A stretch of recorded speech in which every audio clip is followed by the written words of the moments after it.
अस्सलाम वालेकुम स्टूडेंट्स, कैसे हैं आप लोग? क्या हाल चाल है? दिस इज़ मी सर हाफिज़ हारिस अहमद। तो भाई बच्चों, आज मैं आप लोगों से डिस्कस करूंगा आपका जो अपकमिंग फिजिक्स का पेपर है बोर्ड का, उसके हवाले से कुछ इंपॉर्टेंट बातें। सबसे पहले तो आप सबको अंदाज़ा होगा कि आप लोगों का जो है वो बोर्ड की तरफ से मॉडल पेपर आ गया है। और बेटा, मॉडल पेपर के अकॉर्डिंग आपका टोटल पेपर कितने मार्क्स का है? 60 मार्क्स का, जो कि 3 सेक्शंस पे मुश्तमिल है, जिसमें से सेक्शन ए आपका जो है वो मौजूद है। सेक्शन ए जो है बच्चों आपका वो 20% है, सेक्शन बी आपका 40% है, और इसी तरीके से सेक्शन सी आपका अभी 40% है। अच्छा बच्चों, सेक्शन ए के अगर मैं मार्क्स की डिस्ट्रीब्यूशन देखूं तो वो 12 मार्क्स का है। अगर 12 मार्क का है तो इसका मतलब इसके अंदर जो है वो 12 एमसीक्यूज होंगे। ये आप देख सकते हैं, यहाँ पे लिखा हुआ है 12 एमसीक्यूज विल बी गिवन। उसके बाद जब आप सेक्शन बी को देखेंगे तो सेक्शन बी आपका 24 मार्क्स का है। हाईलाइट कर देता हूँ मैं इस चीज़ को कि आपके पास टोटल 12 क्वेश्चंस होंगे, जिनमें से आपने 8 क्वेश्चंस अटेम्प्ट करने होंगे। इसी तरीके से जब आप सेक्शन सी देखेंगे तो सेक्शन सी भी आपका 24 मार्क्स का है। और आपके पास टोटल कितने क्वेश्चंस इन्होंने गिवन करे हैं? आपके पास इन्होंने 6 क्वेश्चंस गिवन करेंगे, जिसमें से आपने 4 क्वेश्चंस अटेम्प्ट करने होंगे।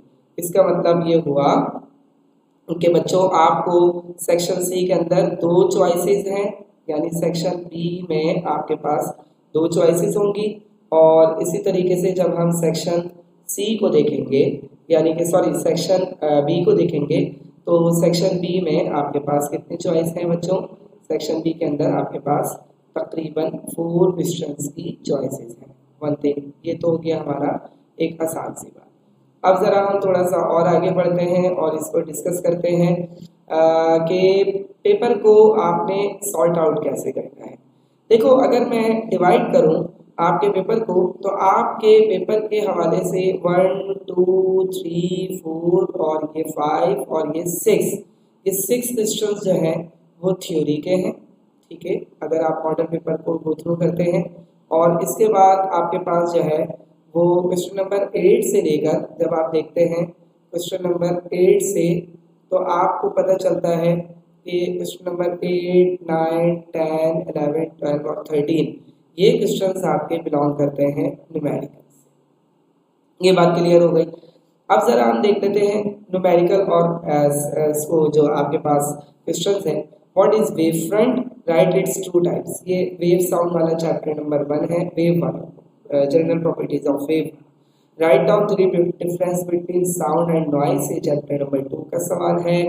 What are radio waves? How radio waves are produced? Write its one use in telecommunication. याद रखिएगा कि आपने सिर्फ 1 लाइन के आंसर देखने हैं। अगर आपको मिसाल के तौर पर व्हाट आर रेडियो वेव्स, आपने उसकी रेंज बता देनी है, रेडियो वेव्स क्या होती हैं, इनको प्रोड्यूस कैसे किया जाता है, और इनका कोई भी एक टेली कम्युनिकेशन के अंदर यूज। एक मार्क का मतलब 3 मार्क्स होता है।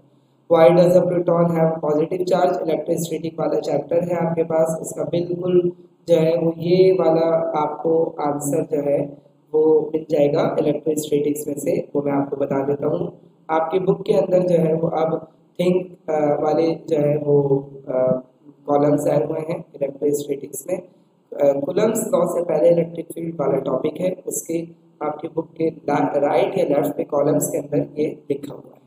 Write down any 3 daily applications of transformer. आप अपनी वर्डिंग में लिख सकते हैं। रेफ्रिजरेटर के लिए हम यूज़ करते हैं जो स्टेबलाइजर्स, उसमें यूज़ होता है। हमारी जो मोबाइल चार्जर होता है उसमें यूज़ होता है। इसके अलावा ट्रांसफार्मर हम यूज़ करते हैं जो कि पीएमटी से हमारे घरों में पावर सप्लाई आ रही होती है उसके अंदर।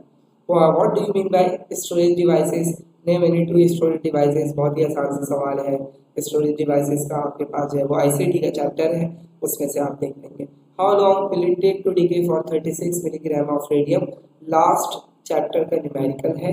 इस न्यूमेरिकल का सॉल्यूशन मैं इंशाल्लाह कोशिश करूंगा कि मैं आपको जो लास्ट के 6 न्यूमेरिकल्स हैं आपके मॉडल पेपर के, इनका सॉल्यूशन भी आपको दे दूं। वैसे आप देख लीजिएगा, ये हाफ लाइफ वाला न्यूमेरिकल है, इसको आप सॉल्व कर सकते हैं, जिसमें पहले आप निकालेंगे कि जो भी आपका इस वाले न्यूमेरिकल का मैं सॉल्यूशन बता देता हूँ। n upon n naught is equal to 1 upon 2 whole power n। इससे आप ये न्यूमेरिकल सॉल्व कर सकते हैं। Define atomic mass, also find atomic number of proton. ये तो बड़ी हलवा चीज़ आ गई। A is equal to Z plus N, आराम से 3 नंबर मिल जाएंगे आपको। How much voltage will be dropped across, ये देखो रेजिस्टर गिवन है और आपको तो ये हो गया करंट और रेजिस्टेंस को मल्टीप्लाई करो, V इज इक्वल टू आएगा। Calculate the force acting on a charge given है बच्चे यहाँ पे, और ये आपको इलेक्ट्रिक इंटेंसिटी गिवन है। Electric intensity is equal to force per unit charge, ये भी सॉल्व हो गया भाई, मजेदार सा। What is frequency of 193 nanometre radiation given है भाई, लाइट गिवन है तो V3 एक्सपोनेंट 8 ही होगी।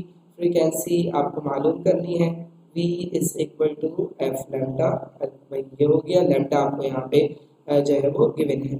An image is 15 centimetre 11.5 centimetre, और मिरर कौन सा है, कॉन्केव, कॉन्केव मिरर है, इसका मतलब ये Q जो है वो प्लस में होगा। ये आपके पास गिवन है Q, और आपको जो है वो क्या बोल रहे हैं, फोकल लेंथ आपको गिवन है, और आपको P मालूम करना है। 1/f is equal to 1/p plus 1/q। तो ये तो बड़ा आसान से न्यूमेरिकल्स आए हुए हैं आपके इस चैप्टर से मॉडल पेपर में। अच्छा भाई, अब आइए कि आप what is cathode ray oscilloscope, ये चैप्टर आपका जो है वो इलेक्ट्रोमैग्नेटिज्म के बाद वाला चैप्टर है, CRO। इसमें आप डायग्राम भी बनाएंगे और इसके प्रिंसिपल वगैरह सब कुछ लिखेंगे। 6 नंबर का सवाल है, ध्यान में रखिएगा। व्हाट आर अल्ट्रासाउंड्स, ये आपको चैप्टर नंबर 2 के अंदर मिल जाएगा। Describe the construction and working of projector, ये आपको चैप्टर नंबर 3 में यूजेस ऑफ कॉन्वेक्स लेंस के अंदर मिल जाएगा। Describe Rutherford's experiment for the separation of radioactive rays, ये आपको चैप्टर नंबर जो है वो लास्ट चैप्टर है 20, इसमें मिल जाएगा। Turning effect of current carrying coil, tau is equal to, ये वाला सवाल है जिसके अंदर हम डेरिवेशन कर चुके हैं। Tau is equal to BIAN और cos और F, ये electromagnetism. What is an electric power, और ये आपके पास जूल्स लॉ, तो इलेक्ट्रिक पावर और जूल्स लॉ ये करंट इलेक्ट्रिसिटी वाले चैप्टर से। अब आइए ज़रा मैं अपने गैस पेपर को आपको डिस्कस कर लेता हूँ बच्चों।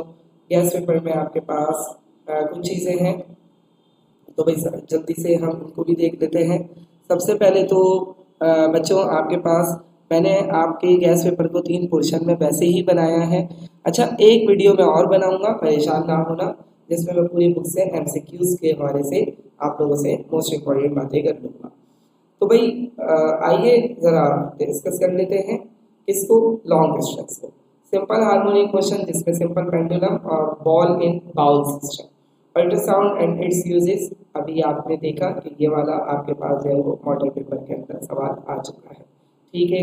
उसके बाद आपके पास sound waves and characteristics with factors, factors आपको पता है वो देख लीजिएगा।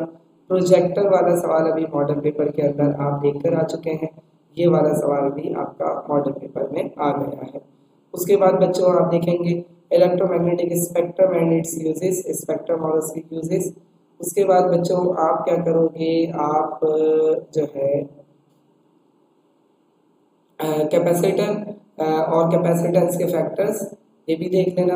Torque on a current carrying coil, अभी आपने देखा कि ये वाला सवाल भी आपका मॉडल पेपर में आ चुका है, तो इसको भी मैं मॉडल पेपर के हवाले से हाईलाइट कर देता हूँ। उसके बाद भाई बच्चों आपके पास आ रहा है ट्रांसफार्मर एंड इट्स यूजेस। उसके बाद स्टोरेज डिवाइसेस, ये वाला सवाल भी आपने देख लिया कि ये भी आपका मॉडल पेपर में आया हुआ है। रदरफोर्ड एक्सपेरिमेंट वाला सवाल भी आपका मॉडल पेपर में आया हुआ है, तो इसको भी मैं हाईलाइट कर देता हूँ, रदरफोर्ड एक्सपेरिमेंट। उसके बाद आपका नेक्स्ट क्वेश्चन कौन सा है बच्चों, कैथोड रे ऑसिलोस्कोप, CRO के नाम से ये टॉपिक आपको मिल सकता है, नोट्स में भी बुक में भी CRO, ये भी मॉडल पेपर में आया हुआ है। थर्मियोनिक इमिशन भी आप देख लेना, थियोरी टॉपिक है। तो भाई इसके बाद अगर मैं आगे बढ़ता हूँ तो मेरे पास इसके बाद क्या चीज़ आती है, शॉर्ट क्वेश्चंस। तो बच्चों शॉर्ट क्वेश्चंस के लिए आपके पास जो है वो वेव फ्रंट्स, देखो वेव फ्रंट मॉडल पेपर का टॉपिक आ गया। Wave velocity V is equal to F lambda. Laws of reflection देख लेना, ये आपको प्रैक्टिकल में भी हेल्प करेगा। Image formation by convex lens, ये इमेज फॉर्मेशन वाला जो है वो हो सकता है कि आपको कोई भी इमेज बनाने के लिए दे दिया जाए, इसे प्रैक्टिस कर लेना। Refractive index and Snell's law, जो स्नेल्स लॉ का एक रिलेशन है, ये आपका ये आपके प्रैक्टिकल के लिए भी हेल्पफुल हो सकते हैं। ये दोनों सवाल की अगर आप प्रैक्टिस करते हैं, ये सवाल भी आपकी लैब के लिए इम्पोर्टेंट है, ये सवाल भी आपका प्रैक्टिकल के लिए इम्पोर्टेंट हो सकता है। कुलम्ब्स लॉ देख लेना। कुलम्ब्स लॉ जो है वो आपको अगर शॉर्ट में आता है तो सिर्फ फॉर्मूले तक ड्राइव कर लेना और उसके बाद कुछ भी ना करना। उसके बाद है इलेक्ट्रिक फील्ड और इलेक्ट्रिक फील्ड इंटेंसिटी।